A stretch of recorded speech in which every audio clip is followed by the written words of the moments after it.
have an image of a diploma for the American Pacific Exposition and Oriental Fair for Portland, Oregon in 1905. So 1904, they have the St. Louis World's Fair. 1 year after, we get this one in Oregon. This diploma is very interesting. As we go down to the bottom, we have a photo, and we can clearly see in the background 2 airships, both looking different. They normally don't show this form of transportation in these photos. They normally blank out the sky. But as we look up all of these countries, we see the big ones, and then we see Caucasia. Have any of us heard of a country in the 1900s named Caucasia? I personally have never heard of Caucasia, which is similar to Tartaria. All of these countries that we were never told about.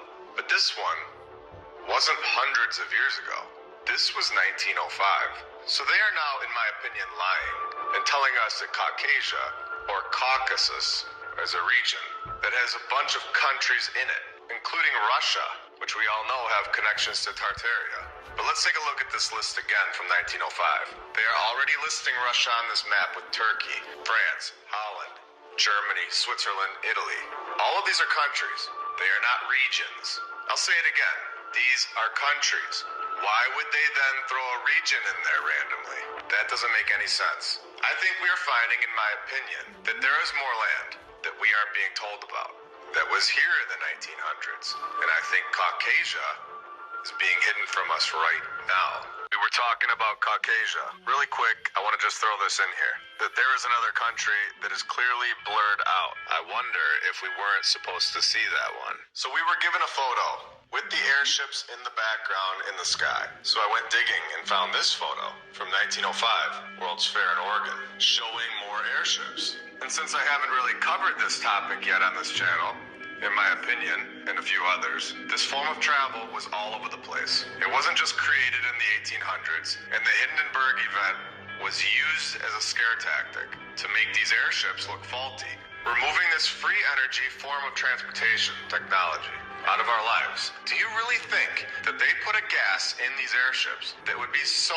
incredibly flammable and fly them over massive cities? Or does it make more sense that this Hindenburg event was a planned event to get rid of this free form of travel and wipe it from the history books? Here we have a photo of one of these airships sitting in between the 2 spires of the old world building. You can see that they use these spires to electrically charge these airships, and this was common knowledge. And in the very next photo, it's leaving the port. We are not given the truth about our history. This isn't something that we are ever told about in our mainstream schooling system all over the world. Do you find that odd? Let's keep digging. We see that the U.S. Army had this technology in the 1800s, as well as the Navy. Now, this is a photo from July of 1931, and we clearly have an airship charging at the top of this building. So we have a lot going on here, and this was within the last 100 years. An airship charging at the top of this tower. Did you think they only charged at the top of buildings? Of course not. They had charging docks in the middle of the water. Here we have a photo of the U.S. Navy airship in 1924, charging from this boat. Now let's zoom in on this charging station to get a good look at what's going on here. Now this is a technology that we were never told about. This is hidden from our timeline. A clear proof that there is much more to the story than what we've been told, especially since this was not thousands of years ago, and shows how easily history can be rewritten. This technology should be common knowledge at this point. Here we have another angle in Rhode Island of the charging taking place. These airships were not powered by gas or simply helium. And if we switch angles here, we can actually see the charging tool that was used right at the top of this tower. They're clearly about to connect to the airship. So this, in my opinion, is clearly explaining what's going on at the top of these old world buildings. They were charging stations for the airships. They have the same features, and I guarantee you that they still turn on, since this was not that long ago. And I'm going to take this time right now to answer a lot of people's question. Will we ever find the truth? As we keep uncovering more and more documented evidence, we're going to find that the previous civilization was not that far in the past, and our current structures hold so much more technology than we ever truly understood. So in my opinion, yes, we are going to find the truth about all of this. We are uncovering the truth faster and faster.